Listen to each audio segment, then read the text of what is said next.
Hellóztok, és köszöntelek titeket a második videómhoz ezen a YouTube csatornán. Ma a ígért madárpókos videó következik. Ő itt egy Brachypelma vagans, egy adult nőstény, körülbelül olyan 3-4 év körüli. Magyar neve Brachypelma vagans, valami vörös potrohú tarantula, vagy valami ilyesmi, nem tudom pontosan, magyar nevekben elég hülye vagyok, én a latint nyomom keményen, de igen. Nekem, ahogy már az első videóban említettem, elég sok pókom van, tehát főleg pókom van, azt most felsorolom nektek. Van Laziodora parahiban adult nőstény, Laziodora parahiban adult hím, és egy Laziodora parahiban a növendék. Van egy Laziodora, vagy Laziodora, Brachypelma vagans adult nőstény, 2 Brachypelma vagans növendék. Bocsánat. Van egy Psalmopois reduncus növendék, van egy Brachypelma emilia növendék, van egy Psalmopois irminia növendék, van egy Chilobrachys huahini adult nőstény, van egy Brachypelma albopilosum adult nőstény, Brachypelma albopilosum fiatal, és még van egy madárpók, aminek a nevét nem tudtam megjegyezni, de itt a latin neve alul be van írva. Ő egy nagyon-nagyon szép növendékpók, felnőtt se lesz túlzottan nagy. Hogyha pókszabásúakról beszélünk, akkor meg még van egy ostorlábúm is, de most madárpókokról lenne szó. Jó, madárpókok tartása igazából egy baromi egyszerű dolog, legalábbis a legtöbb fajnál. Persze vannak ilyen kényesebb fajok, például mit mondjak most, Theraphosa fajok, Theraphosa blondi, Theraphosa aphysis, Theraphosa styrimi, kislány most éppen megy a barlangjába, de mindegy. Tartásukról, madárpók tartásról legalábbis, vagy úgy alapból mi kell egy terrárium, vagy ez lehet egy műanyag doboz is, fauna box, amit akartok. Én ajánlott minimum méret legyen azért egy ilyen 30x30x20-as terkó egy talajlakónak, persze falakóknak magas terkó kell, és nem nagy, vagyis hát nem széles. Berendezés, piszak egyszerű, kell nekik egy vizes tál, ami nagyon fontos, és kell nekik egy rejtekhely, ami másodlagosan nagyon fontos, és kell nekik egy jó magas talajréteg, amilyen 10 centi legyen, bőségesen, hogy az állatok tudjanak ásni. Persze vannak olyan fajok, amik föld alatt élnek, tehát ilyen föld alatti üregekben, nekik persze több talaj kell, hogy tudjanak maguknak üregeket ásni. Például ez a Haplopelma minax, Haplopelma lividium, ezek a üregekben lakó agresszív pókfajok. Nos, fűtés igazából nagyon nem kell a pókoknak, a szobahőmérséklet, tehát olyan 22-24 fok tökéletesen megfelel nekik. Persze vannak kényesebb fajok, akiknek azért kell, vagy fűtés, vagy hűtés is, mert vannak olyan, főleg föld alatt lakó fajok, amik nem nagyon bírják a meleget, és például a Theraphosa styrimi, ami egy ugye talajlakó, nagy talajlakó világ harmadik legnagyobb madárpók faja, az ugye egyáltalán nem bírja a meleget, nekik nyáron hűteni kell, tehát akkor is, hogyha klímátok van, mit tudom én, akkor is van a szobátokban olyan 25 fok, az már a határeset, tehát olyan 24 fokon kéne tartani a terkót, hogyha az alatt van, nem baj, tehát 18 fok alá ne menjen nappal, éjszaka mehet nyugodtan. Madárpókok alapvetőlegesen éjszaka aktív élőlények, ami azt jelenti, hogy nagyrészt éjszaka vadásznak, de nappal is vadásznak.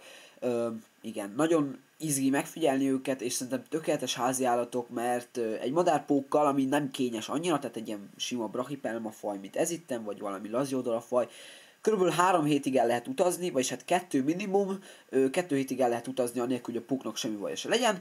Mit kell csinálni? Egyszerűen fel kell tölteni fullosra a vizes tálkáját, be kell egyszer fújni az egész szeráriumot víz, vagyis hát ilyen párával, és adni kell neki egyszer jó kaját, tehát ez egy nagyobb csótány, vagy egy nagyobb sáska. Ugye a pókok ragadozók, tehát ők tücsök, sáska, csótány, lisztkukac, viaszmoly esetleg, és gyászbogárlárvát fogyasztanak. Egeret ne adjunk a pókoknak, mert az egér azért harcol az életéért, tehát egy élő egér.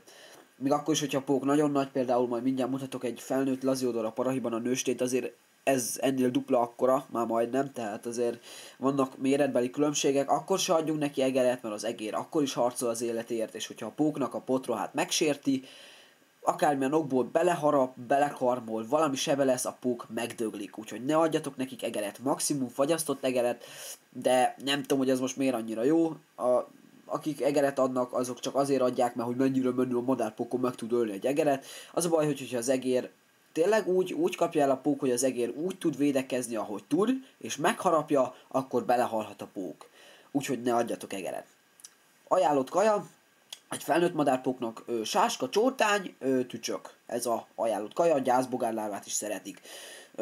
Igen, a kicsiknek pedig kicsi tücsök, a nagyon piciknek talán még muslinca, és itt kicsi liszkukac, az is jó. Jó, ez lett volna nagy részből a tartás, azért páratartalom az ugye fajtól függ, tehát most nem mondom azt, hogy egy 70-80%, mert bár például nála a Brachypelma vaganc és a Brachypelma albopilózum, azok szeretik, hogyha nedves, de például a Brachypelma boehmei, meg a Brachypelma emilia, akik inkább Mexikóban élnek, azok már jobban szeretik, hogyha kicsit szárazabb a terület, tehát nem szeretik, hogyha agyon van nedvesítve. Laziodorák szeretik, hogyha a terráriumnak a fele nedves, vagy negyede, viszont vannak például a Keratogyrus fajok, akik például az afrikaiak, ők egyáltalán nem szeretik a nedvességet, tehát ők is igazi sivatagokban élnek, ilyen félsivatag, szavanna sivatag, őket ne nagyon fújjátok, tehát nekik nem kell, ők nem igénylik. Nos, igen, ennyi lett volna a nagyrészt. Madárpók kezelésről még annyit, hogy ne nagyon baszogassuk a pókot. Kézre venni én nem ajánlom semmelyik fajnál, mert a pók nem szereti, tehát akkor is, hogyha nem mar meg a póknak, nem ez a hobbija, hogy kézre vegyük, a pók nem igényli a foglalkozást. Ez egy gerinctelen állat, akinek nincsen nagy agya, és nem is épp egy okos, tehát most nem azért mondom, de nem épp egy nagy ész. Nem igényli a játszadozást, a pók úgy van el a legjobban, tehát úgy érzi magát a legjobban, hogyha benn van a terrárium be van rendezve jól, és akkor ő ott eléldegél, mert neki nagy hely se kell, mert ugye kajál, és különben szövölget egy kicsit, tehát ők nem csinálnak túl sok dolgot. Igen, tehát kezelni én nem veszem kézre igazából semmelyik pókomat, maximum egy fotó kedvéért, és akkor is csak az albopilózum nőstényt, mást nem veszek kézbe, tehát nem nagyon játszadozásra való a pókok. Igen, na, ennyi lett volna a videó, most még megmutatok egy pár pókfajt, igen, és akkor kész lett volna a videó, és akkor most jöjjenek a pókfajok. Itt láthatunk egy Lasiodora parahibana adult nőstény, nem parahibrana, hanem parahibana adult nőstényt, akinek a vizét már bele is szart a vizébe, ezt majd mindjárt kicserélem. Na ő azért már egy nagy lány, mondjuk úgy, tehát azért ez már egy másik kaliber. Agresszivitásról annyit, hogy azért a laziodorák alapvetőlegesen nem nagyon agresszívak, tehát ez a pók nem agresszív. Én ezt most megmondom nektek, de mutatok egy dolgot, hogyha én ezt csinálom, akkor nekiugrik láthatóan a pálcikának, vagyis hát ennek a botnak, mert azt hiszi, hogy áldozat. Nagyon kajásak, tehát az adult nőstények olyan iszonyat zabásak, hogy beszarás. Tehát nekiugrik, és jó, most nem annyira hevesen, tehát ne nyúlkáljatok be hozzá, tehát ő tényleg nem a nyúlkálós állat, mert akkor is, hogyha nem agresszivitásból harap meg, vagy csíp meg, megcsíp. És hogy most a póknak az volt a célja, hogy kaját szerezzen, és nem az, hogy agresszív, az most neked végül is majd tök mindegy lesz, hogyha bedagad az ujjat, tehát ne baszogassátok nagyon. Igen, hát ő egy nagyon szép nőstény, és akkor most jöjjön a többi pók. Hát hogyha már laziodorázunk, akkor itt lenne a Lasiodora parahibrana, nem parahibrana, csak a szakszom, parahibana, adult hím. Ugye a hímek azok kisebbek, a nőstényeknél sokkal rövidebb ideig élnek, azért egy nőstény elér egy jó 20-25 évig. A hím az adultság után olyan 1-2 maximum, tehát ők nem élnek túl sokáig. Azért látszik, hogy szépen szöveget. Sajnos pároztatásához már túl öreg, mert én először a hímet vettem meg. Nagy hülyeség volt, és a nőstény már később, és már túl öreg sajnos a pároztatáshoz, de nem baj, nem lesz neki baja, itt még leéli az életét, tehát be van rendezve neki a szép helye, azt ott el van. Na, itt most van egy Chilobrachys huahini, akit nem fogunk nagyon látni, mert ő bent van a helyén, ők nagyon szövegetnek, ahogy lehet látni, tehát baromira teleszövi a terkóját, konkrétan egy ilyen félig meddig üreg lakó, mondhatjuk annak, igen. Elég egyszerűen tartató faj, az a baj, nem nagyon eszik, tehát az adult állatok nem nagyon esznek, a nőstényem se annyira, a sáskákat elfogadja nagy rész, de azt is csak 2-3 hetente, például a gramasztolákkal is ez a nagy baj, hogy nem nagyon esznek. Most a brachypelmákkal az evés, tehát most a vaganc az eszik, fogjuk rá, azért az egy olyan 4-5 naponta elfogad egy kaját, egy tücsköt szoktam neki általában adni, mert a nagyobb zsákmányt nem nagyon fogad el. A albopilozum az ritkán eszik, tehát az olyan 2 hetente. Ja, és a laziodorák meg zabálnak, mint a szar. Ugye a hímek már nem esznek. Jó, akkor még mutatok pár növendéket, és akkor ennyi lett volna a videó. Itt vagyunk a Csiga terráriumnál, és akkor itt lennének azért növendék pokaim, ebbe egy Irminia van, Psalmopoeis Irminia, egy ázsiai nem ázsiai, dél-amerikai falakó, azt hiszem Venezuelából származik. Na, ő az a pók, akinek nem tudtam kimondani a nevét, ő egy Plesioprictus sp. Guanacona. Ők nagyon-nagyon szépek, nem nagy pók, tehát ő felnőtt korában olyan 3 centis lesz körülbelül, viszont nagyon szép. Ilyen barnás árnyalatú. Ő egy Psalmopoeis reduncus, őt nem fogjuk látni. A kicsiket most nem nyitom ki. Ő mondjuk már elég nagy nőt, már hamarosan át fogom tenni másik helyére, de most nem nagyon nyitogatom. Ő itt egy Emilia, Brachypelma Emilia, szart se látni, de ő ugye kicsi még. Akkor itt van nekünk 2 vagancunk, ez mindkettő növendék, ugye lehet, ezeket azért már lehet látni, hogyha a fény stimmel, de azért lehet őket látni, igen. Ja. És itt van még egy Parahibana, fiatal állat, az most hol van, az ott van a sarokban.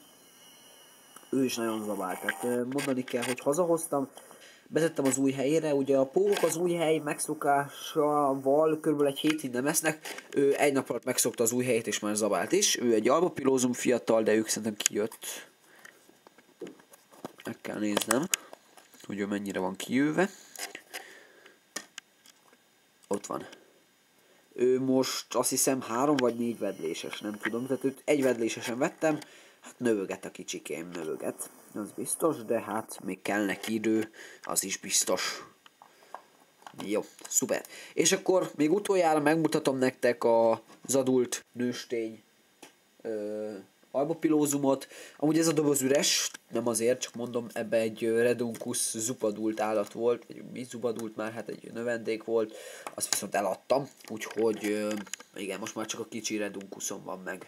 És akkor itt lenne a nőstényem, ő egy, mondom, Brachypelma albopilózum nőstény, bent van ott a fában, ott látszik a hátsó lába, ugye ugyanaz a berendezés konkrétan nála minden pókoknál, talaj, búvóhely és egy vizes tál, ez most egy ilyen kis üveg vizes tál, ilyen Body Brothers-es cucc, szeretem ezeket a vizes tálakat, jó, no. Ennyi lett volna a videó, köszönöm, hogy megnéztétek, remélem tetszett, hogyha tetszett egy like-nak örülnék és egy feliratkozásnak is. És hamarosan jön majd nekünk egy rózsabogaras videó, mert nekem van pár rózsabogár fajom, ők a legalapvetőlegesebbek, tehát ők a pachtnodák, ők nagyon szép kongói rózsabogárnak is nevezik, nálam nagyon szépen szaporodnak, ezek épp most zabálnak, úgyhogy még van 2 különleges fajom is, első az orszarvú nem orszarvú, elefántbogár, második meg a Herkules bogár, viszont azok most nem itt vannak, hanem máshol, de majd összeszerválok egy hogy idehozzam őket, és akkor majd megmutatom őket. Jó. Na, sziasztok, köszönjük, hogy megnéztétek a videót, és nézzétek a következő videóimat is. Sziasztok!